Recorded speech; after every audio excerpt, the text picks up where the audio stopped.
everyone, and welcome to this Insights on Demand talk on how we can improve language learning using insights from cognitive psychology. My name is Jasmin Silver, and I'm a Senior Language Research Manager here at Cambridge University Press. And this is one of my areas of main interest of how we can integrate psychology, how we can take what we know from psychology and use it to improve language learning. If you have any questions or comments, please do put them into the chat. And if you're watching this when it premieres, I'll be able to respond to those. All right, so let's just set the scene with a little scenario that you might be familiar with. So imagine you've done a lot of work to prepare a great lesson on introducing food items to your students. They've really enjoyed the activities, they're all engaged, and they have seemingly learnt everything really well. They're getting all the exercises right. So all is good. And they go home as well, and they think that they've learnt a new set of vocabulary. Brilliant. And then, not too long after, you decide to set a little test on those same vocabulary items, or maybe even just use them in an exercise that comes up in a couple of weeks' time. And you find that actually that they have forgotten absolutely everything, or best case scenario, they have forgotten just quite a lot of what you've learnt, and they've remembered very, very little. This is certainly something that has happened to me quite a lot, and it's really frustrating as a teacher, especially when you put all your effort into a lesson and then it seems like it was wasted after a day because students can't remember what you taught them. But I think it acts as a good reminder that our brains are not the same as computer memory systems or storage systems. So it's not the case that for us humans, once we put something into our brains, once we learn something, that just stays there as it is, and we can pull it out whenever we need it to, like we would on a computer. And this is where cognitive psychology can be very useful. So cognitive psychology is the scientific investigation of how the mind works. So one of the key things that it looks at is how our memory actually does work, how we learn, and how we can improve learning over the long term. So I'm sure many of you are thinking, but hang on, we know already that if we repeat, say, those vocabulary words we were talking about, if we repeat them, then we will learn them. And to a certain extent, that is true. That's part of what we know about memory, that repetition helps us remember something. But the story is a bit more complicated than that. So I'll just, again, give you another little example. Imagine that one of your students is studying for an English exam and they are revising. So they're repeating what they have already learnt. But one of their strategies is to highlight the key points. So maybe they highlight the key points of the grammar that they're studying. Or maybe they reread their notes. And they come to you after they finished their revision and they say, yep, it all came back to me. I'm really confident now in this test. And yet they get into the test and it's not there. It's actually happened to a student of mine who came to me quite distressed after a test that I'd given them and was saying, I just don't understand. I felt so confident after this. And this is in line with some findings from a big study on strategies that students use to repeat and revise. And they found that highlighting and rereading actually was very low on effectiveness. So even spending quite a long time doing that, which is what most students do actually, if you ask them to revise, most students tend to go for this kind of approach. It's actually not very effective. And why might that be the case? Well, Bjork, as far back as the 90s, in fact, I think he's done research even before that on this, came up with the term desirable difficulties. That basically, if you find your study easy, so for example, when you're revising, like you're rereading, you're highlighting, you'll probably have a very good level of confidence, but actually you're not helping your memory at all. You're not learning. And his idea of desirable difficulties is that you need to have more challenging activities, which can actually make it seem like you're making less progress at the time. It can feel not as pleasant as just highlighting everything, but they help us learn better, and the things that you learn will last for a longer time.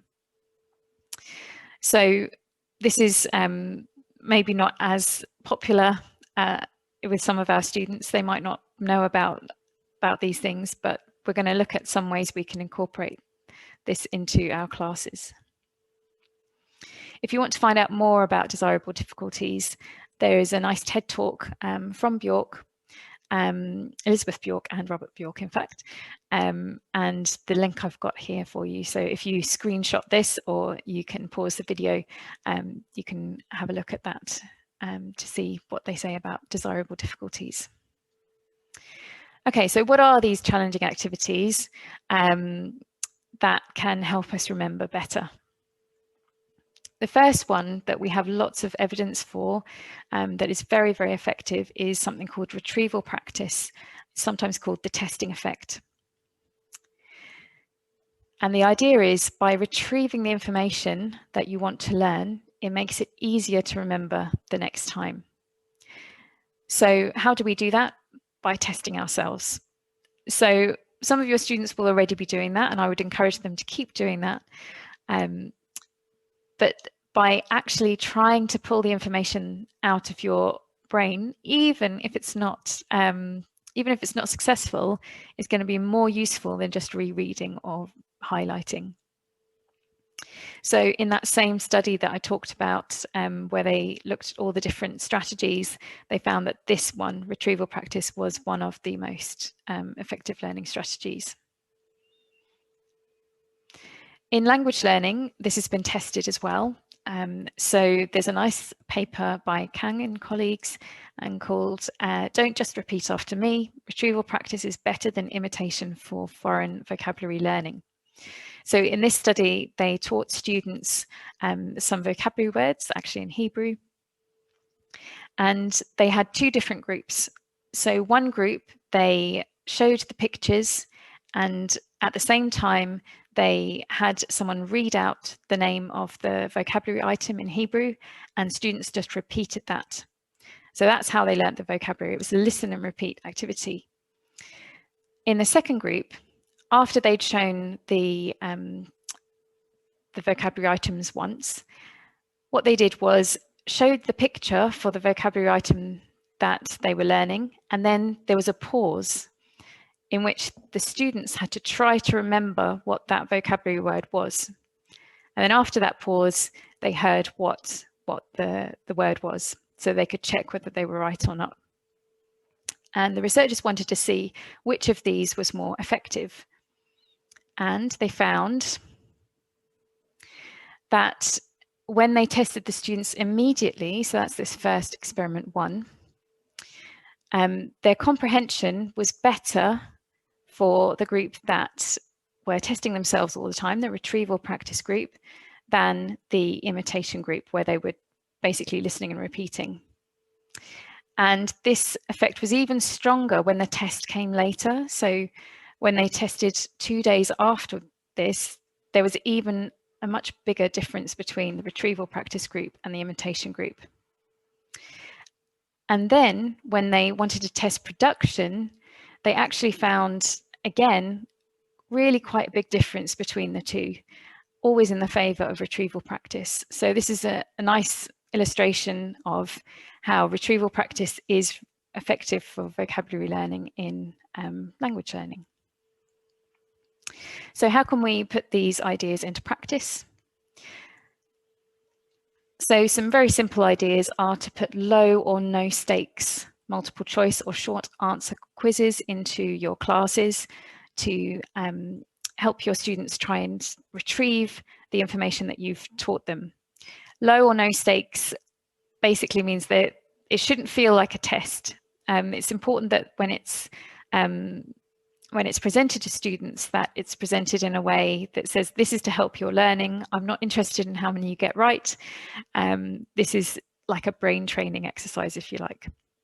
So there are lots of websites that can help you do this. You can set up a quiz on Quizzes or Quizlet, Memrise, all of these are nice. And there are lots of other apps as well that can help you. Another idea is to just do a quick free recall task. So you might say, right, last week we learnt about food. I'm going to give you 2 minutes and I want you to try and write down as many words as you can remember of the words that we learnt on food, with no books, no help.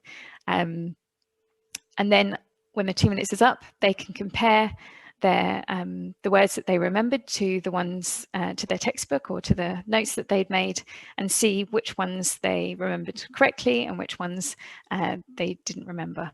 And again, you don't need to see this. You don't need to see how many they're remembering at that point. This is to help them remember more long term.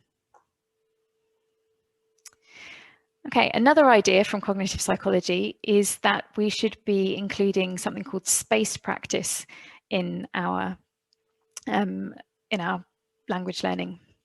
And this is basically that we space out our practice over different study sessions rather than do everything in one session, the kind of cramming approach, that we space it out over a number of times.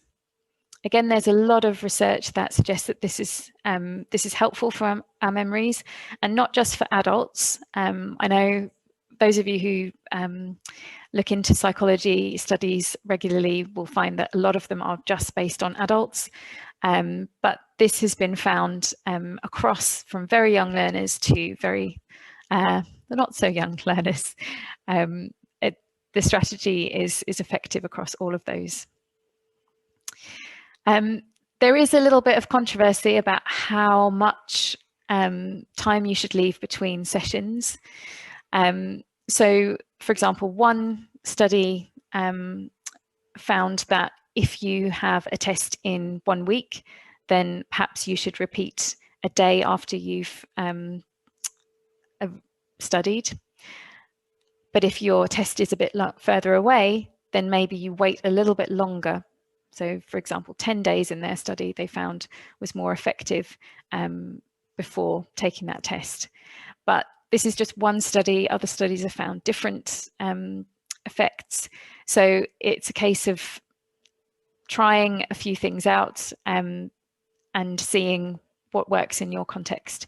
But essentially, the idea is if you've got if the students have to remember something for a test that's coming up quite quickly, then repeat quite quickly using spaced practice.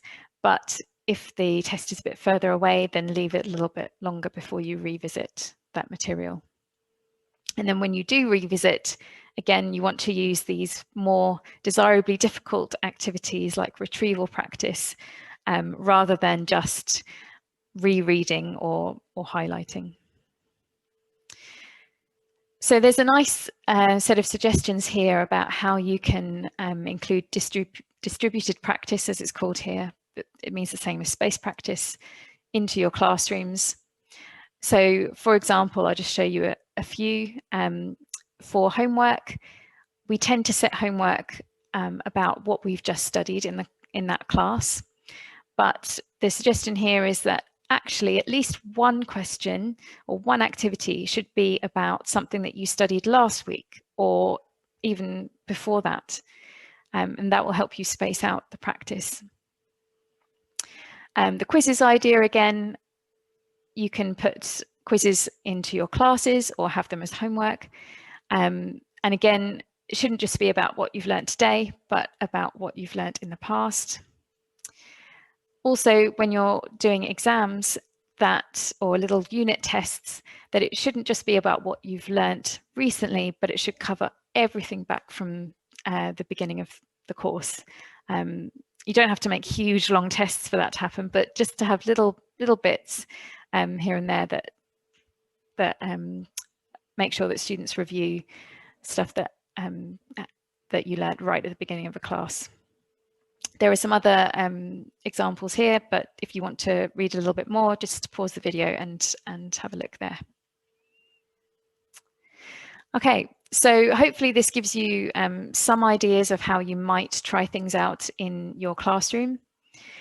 So the invitation is to choose a strategy to try with your classes this week, maybe from the slide that you just saw or one of the previous slides, and reflect on how well it worked.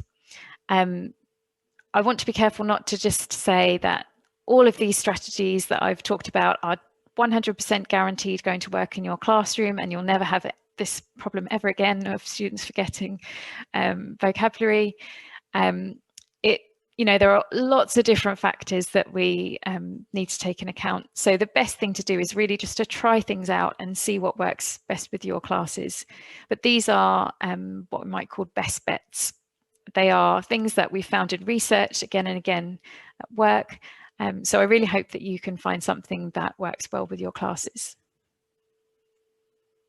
All right, I have a set of references here if you want to dig deeper into any of the studies that I talked about. And apart from that, thank you very much for listening. And yeah, I hope you found it useful.